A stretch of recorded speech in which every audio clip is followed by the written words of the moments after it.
सर्वांना नमस्कार.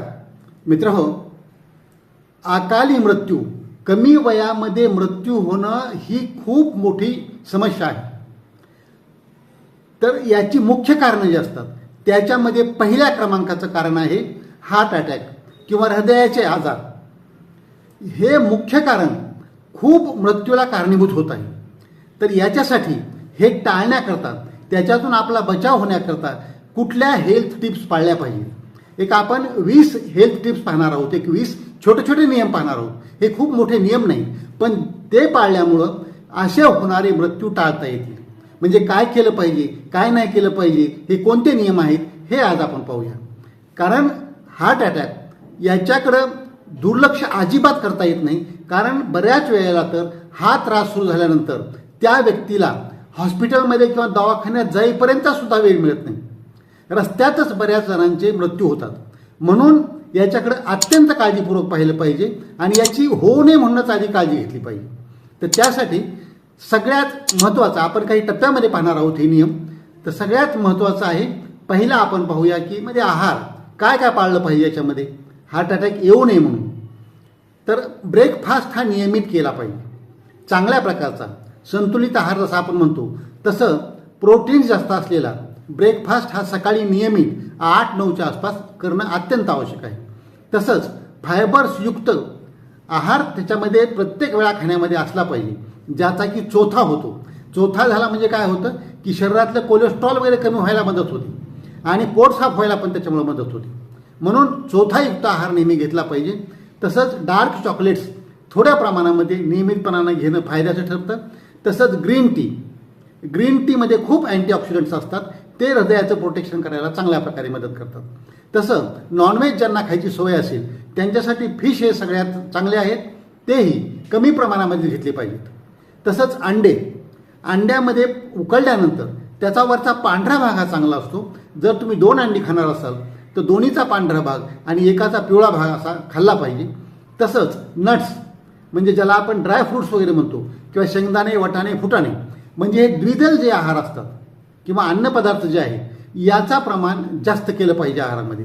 तसंच मीठ, तेल आणि गोड याचं प्रमाण कमीत कमी करता आलं पाहिजे आहारामध्ये, तर हार्ट अटॅक टाळता येऊ शकतो. तसं आहारामध्ये पालेभाज्या, फळभाज्या आणि फळे यांचं प्रमाण नियमितपणानं वाढवलं पाहिजे आणि हे बदलून वाढवलं पाहिजे. आणि हे खाताना स्वच्छतेची काळजी घेतली पाहिजे आणि हे बारीक चावून खाल्लं पाहिजे.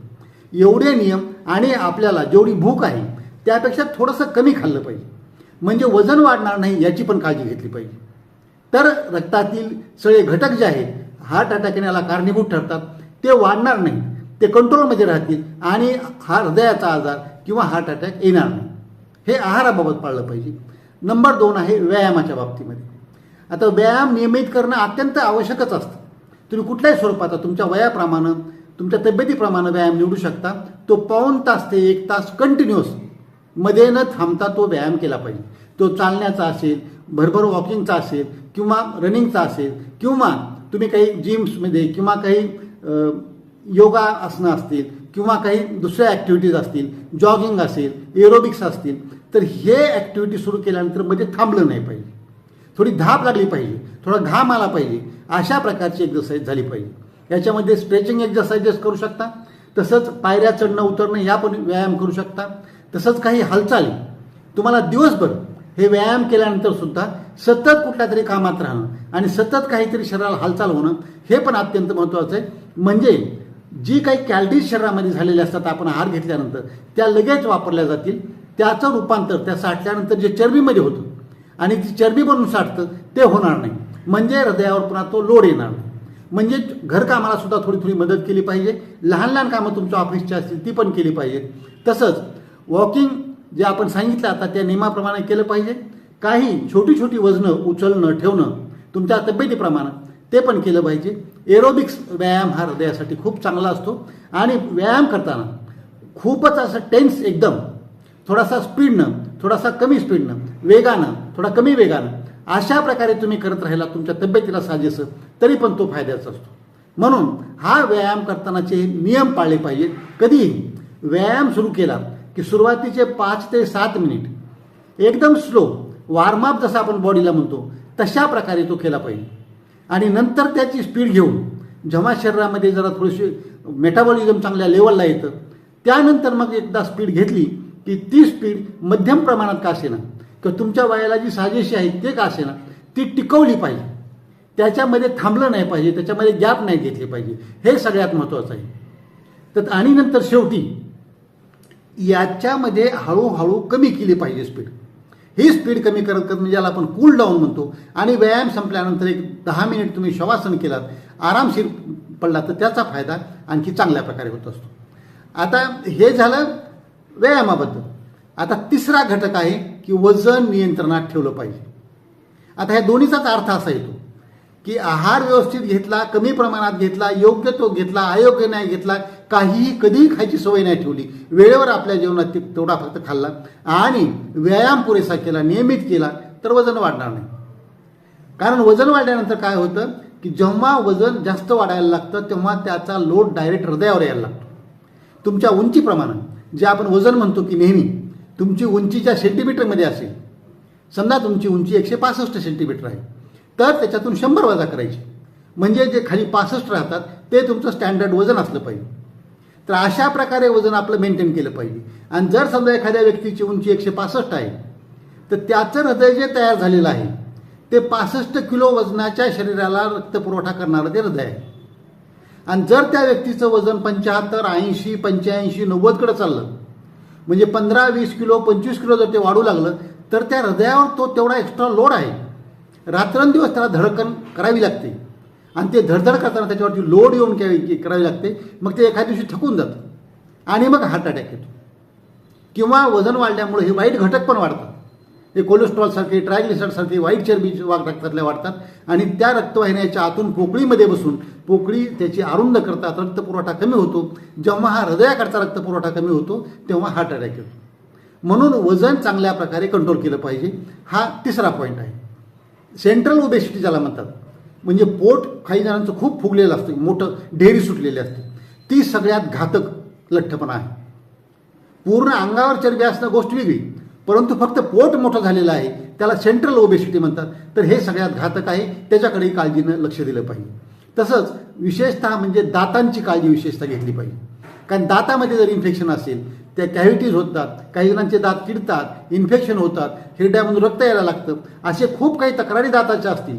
इथं जे जंतू असतात स्ट्रेप्टोकोकल या ग्रुपमधले, स्टॅफिलोकोकल ह्या ग्रुपमधले, तर हे रोगजंतू हृदयाच्या झडपांना, कारण हे रोगजंतू रक्तातून सगळ्या शरीरात फिरतात आणि हृदयाच्या झडपांना हे अटॅक करतात.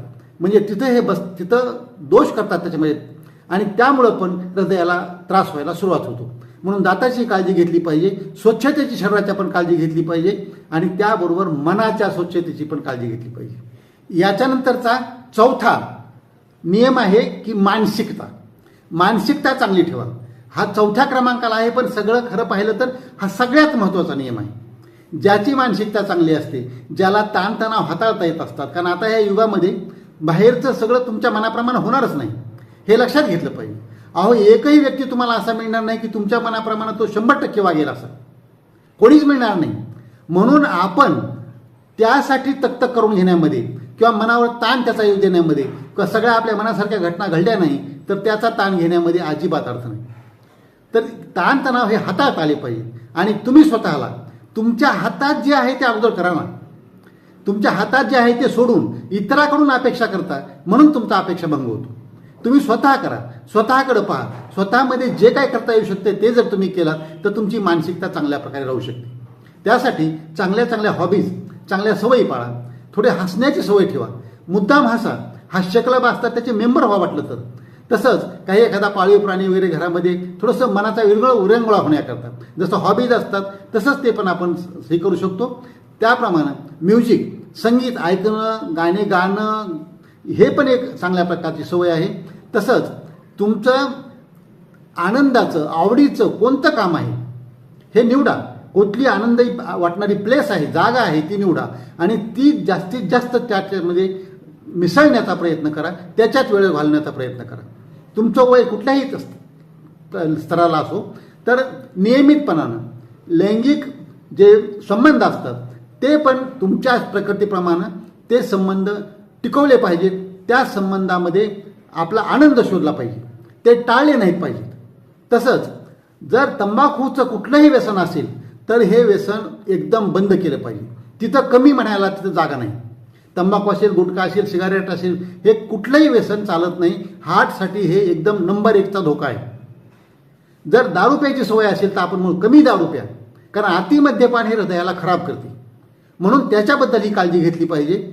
आणि आनंदी वाटणाऱ्या ज्या काही गोष्टी आहेत तुम्हाला त्या गोष्टी मुद्दाम केल्या पाहिजेत. काय म्हणतो आपण की आनंद वाटणाऱ्या गोष्टीमध्ये शिरा, त्या गोष्टी करायला लागा.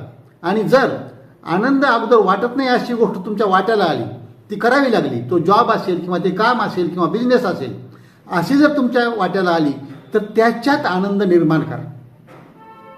आणि ताणतणाव कुठल्या बाबतीचा घेऊ नका. आपण एक वाक्य पुन्हा पुन्हा म्हणत असतो की जे प्रॉब्लेम असतील ताणतणाव देणारे, हे प्रॉब्लेम सोडवण्याचा प्रयत्न करा. हे सुटत असतील तर त्यांना सोडूनच टाका. सगळी शक्ती लावा आणि सोडून टाका. आणि जर सुटतच नसतील असं तुम्हाला सिद्ध झालं तर त्या प्रॉब्लेमला सोडून द्या, त्याच्या नादी लागू नका. कारण तुमच्या जीवापेक्षा ते महत्त्वाचं नाही. त्याच्यामध्ये ताणतणाव घेऊन हार्ट अटॅक येईल अशी अवस्था येऊ नका. आणि झोप जी असते ही पण मानसिकतेसाठी अत्यंत महत्त्वाची असते. झोप ही पुरेशी सफिशियंट तुमच्या वयाप्रमाणे झोप घेतलीच पाहिजे. आणि तुमचे जे काही शरीराचे पॅरामीटर्स म्हणतो आपण, तुमचे वजन किती हे तुम्हाला माहीत पाहिजे, तुमचा BP किती माहीत पाहिजे, तुमचं शुगर किती असते रक्तातली माहीत पाहिजे, तुमची चरबी रक्तातली किती असते हे माहीत पाहिजे. याच्याकडे लक्ष द्या. आता हे लक्ष देण्याची वेळ आहे, जागरूक होण्याची वेळ आहे. दुसऱ्यावर अवलंबून राहत चालत नाही. आपलं आरोग्य आपल्याच हातात घेतलं पाहिजे. आपण आपल्या आयुष्याचे शिल्पकार होण्याचा प्रयत्न केला पाहिजे. आणि याला जोडून रेग्युलर चेकअप करायचा प्रयत्न करा. 5वी जी गोष्ट आहे, कारण बऱ्याच वेळेला आपल्याला हृदयाच्या गोष्टी अगोदर सुरुवातीला समजत नाहीत, खूप कमी स्वरूपात असतात तेव्हा लक्षात येत नाही. ब्लड प्रेशर थोडं थोडं वाढू लागलं तर लवकर लक्षात येत नाही. चरबी हळूहळू वाढू लागली तर लक्षात येत नाही. म्हणून वर्षाला तरी एकदा, जेव्हा तुमचं वय 30, 35, 40च्या पुढं जाईल किंवा तुम्हाला काही तशा रिस्क वाटतील, अशा वेळेला वर्षात एकदा तरी ते चेकअप करून घ्या. हे चेकअप जर तुम्ही करून घेतलात, लवकर लक्षात आलं तर लवकर निदान, लवकर उपचार आणि त्याच्यातून बचाव करता येऊ शकतो. ही सगळी काळजी, अकाली मृत्यू येऊ नये, पूर्ण जगायचं आहे. आपल्याला आयुष्य मिळालेलं आहे, हे 100 वर्षापर्यंत जगणं हा प्रत्येकाचा अधिकार आहे. तो अधिकार त्यानं गाजवला पाहिजे, तो त्यानं मिळवला पाहिजे. त्यासाठी लागेल ते थोडेसे सवयी, लागेल ते नियम पाळले पाहिजेत आणि हे नियम पाळून त्याप्रमाणे वागलं पाहिजे. तर हे सगळे नियम पाळूया, हृदयरोग, हार्ट अटॅक टाळूया आणि निरोगी होऊन, यशस्वी होऊन, दीर्घायू होऊया. आजचा हा व्हिडिओ आवडला असेल तर इतरांना पाठवा, लाईक करा, कॉमेंट करा. आणि डॉक्टर राम जावळे हे चॅनल जर आजपर्यंत सबस्क्राईब केलं नसेल तर प्लीज सबस्क्राईब करायला विसरू नका. कारण आपलं आरोग्य आणि सत्यमेव जयते, सर्व नात्याहून श्रेष्ठ मला हेच नाते. जय जवान, जय किसान, जय भारत, जय इन्सान.